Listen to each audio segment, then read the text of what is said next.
नेपालको पूर्व प्रधानमन्त्री केपी शर्मा ओलीज्यूले धेरै पटक सार्वजनिक सभाहरूमा भन्नुहुन्थ्यो, हार के हो, हार शब्द फेरि कहाँबाट आयो, म चुनाव कहिले पनि हार्दैन। अवश्य महत्त्व छ।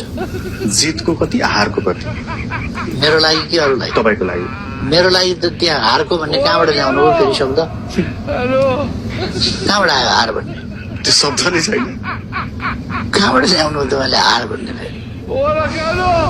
खल्तीमा हाल्नुहोस्। उहाँले बिर्सिनु भएको छ कि लोकतन्त्रको सुन्दर पक्ष के हो भन्ने जनताको मत नै अन्तिम निर्णय हुन्छ।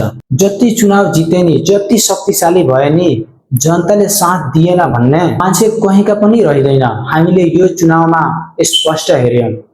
लोकतन्त्रमा अहंकार होइन, जनताको विश्वास नै ठूलो कुरो हो।